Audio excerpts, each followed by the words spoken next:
Well, pumpkins represent the fall season for most people. For one family, those pumpkins represent a chance to give back.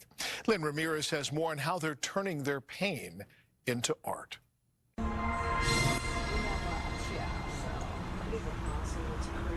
Perfect. Every fall, Sylvia and Patrick Robbins turn their backyard into an assembly line. Their friends and neighbors come over and they all sit down to turn pumpkins and succulents into colorful works of art, which they sell as centerpieces for Halloween and Thanksgiving. We start out with the moss. We glue it on top. Keep the pumpkin intact. But there is a serious cause behind all the fun: mental illness. And just a few years ago, it devastated the Robbins family. It's like, you're losing a loved one. They're still there, but that part that you had hopes and dreams, and their hopes and dreams come to a stop.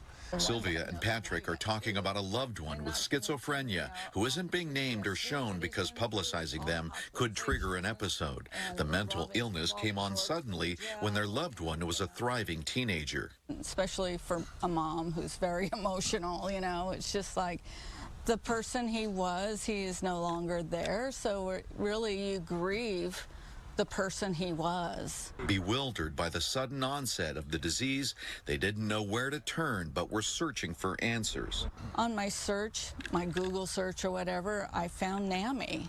NAMI is the National Alliance on Mental Illness. It's a national nonprofit whose local chapters provide advocacy, guidance, and support for families and their loved ones with these disorders. Everything that we provide, whether those are classes or any kind of help, is all free. Volunteers who have lived experience are the heart of NAMI, people like Uday Kapoor, who can offer help through peer-to-peer programs. Uday was introduced to NAMI because of his son with mental illness and is now the president of NAMI Santa Clara. Connecting with other families is like a support group, is invaluable.